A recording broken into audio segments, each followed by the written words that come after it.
Your English podcast. Okay, let's unpack this.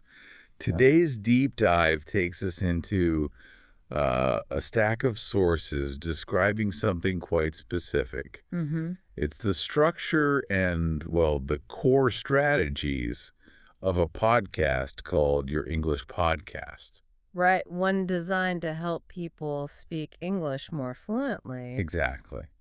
We've got what looks like a guide and an outline for this show, our mission, to really pull out the key strategies it recommends for mastering English fluency, based purely on these documents. And what's interesting right off the bat is how these sources zero in on the main problem for lots of learners. Yeah.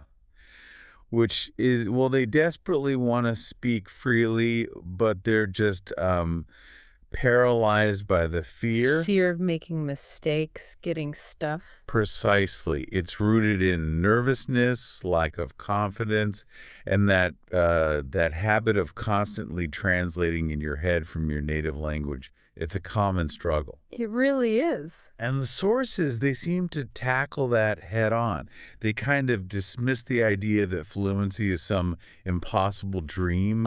They present this Your English podcast as a practical way forward, to boost your English bit by bit, promising to help you overcome those fears and actually speak freely. And the documents mention the hosts keeping things simple too, Alex and Nina. Yeah, the sources say even the hosts plan to use simpler language, especially for beginners. They dive into daily habits, the need for English, but keep it accessible.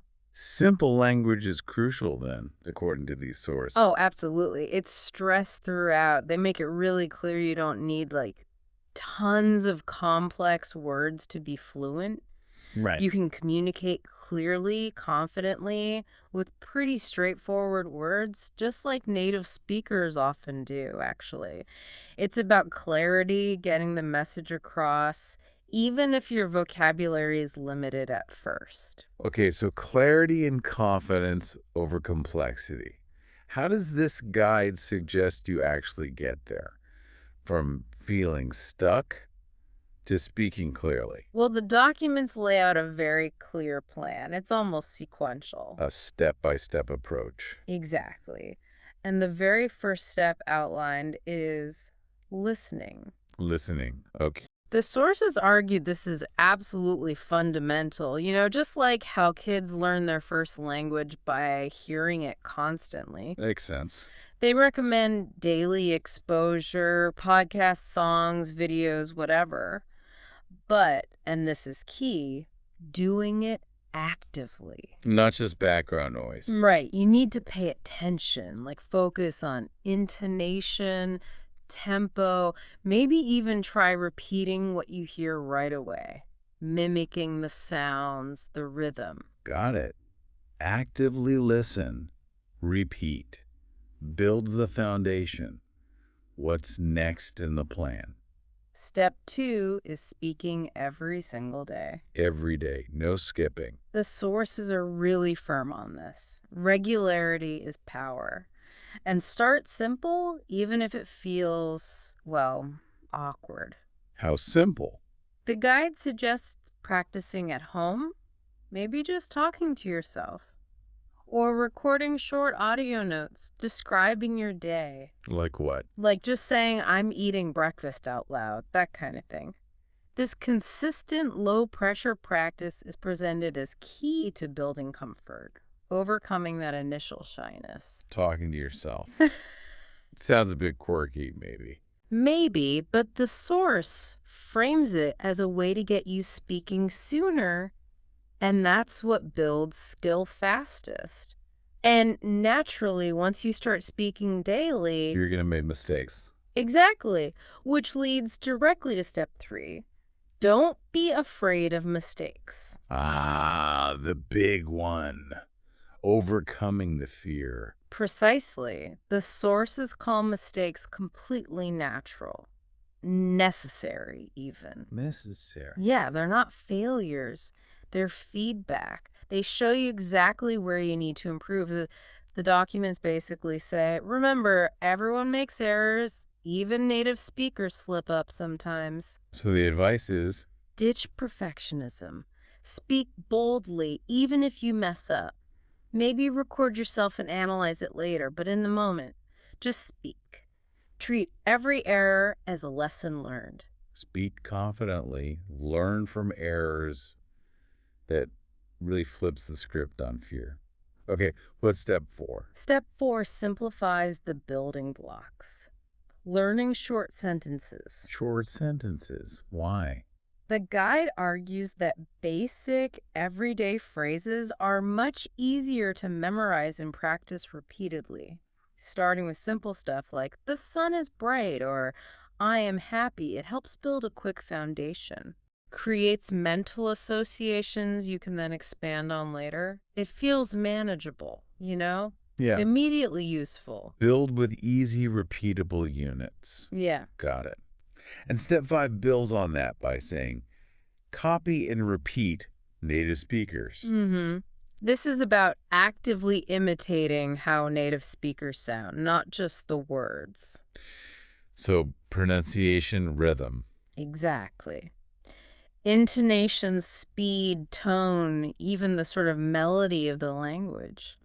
The sources suggest using short audio clips, listening closely. And then Repeat them many times. Record yourself. Compare your version to the original.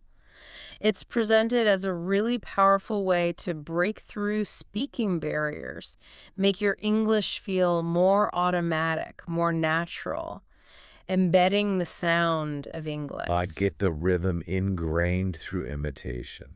Okay. Step 6 moves things internal.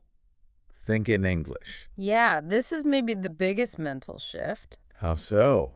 The sources explain that training your brain to think directly in English instead of translating back and forth from your native language is vital. Why vital? It helps you find the right words much, much faster. It makes English feel like your primary tool for that thought. The advice is to try and make it a habit, like whenever you're doing something, describe it in your head in English. I am washing the dishes. This coffee is hot. Training for automaticity. Pretty much, yeah. That does sound like a leap, but I can see how the sources would present it as essential. Okay, finally, step 7 brings it all home. Practice communication. This is the goal, right? Using everything you've built in actual interaction. So talking to people. Exactly. The guide advises actively seeking chances to talk. Friends, native speakers, language partners online, using apps or communities. Any other ways to practice? The sources also mention recording your speech, maybe sharing it or just reviewing it yourself. It's about putting those first 6 steps into action in real conversations. Okay, so let's sum this up. What does this all mean? Our deep dive into these sources shows a very structured approach Highly structured, yeah. to tackling that fear of speaking English. It's not just a list of tips, it's a pathway. 7 connected steps. Right.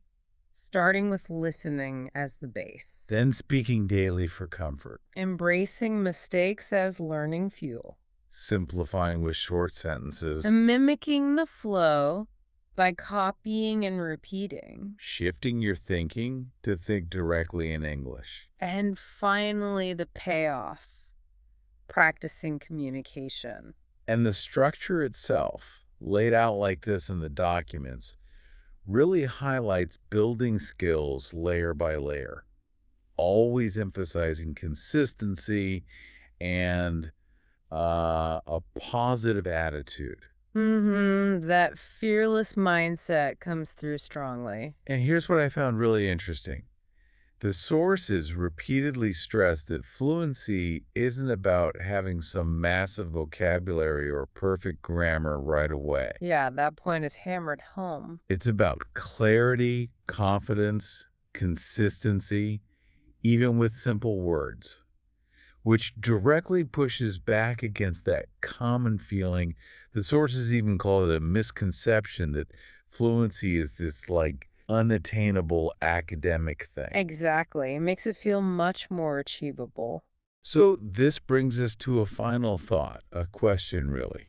If you had to pick just one habit from these 7 steps we've discussed, Okay. from the active listening and daily speaking to thinking in English and not fearing errors, which single habit, based purely on what these specific sources are telling us, is presented as the most crucial, the most pivotal for someone right at the beginning? Someone feeling that fear and wanting to start speaking English without hesitation. That's a tough one. Something for you, the listener, to consider as you process this deep dive.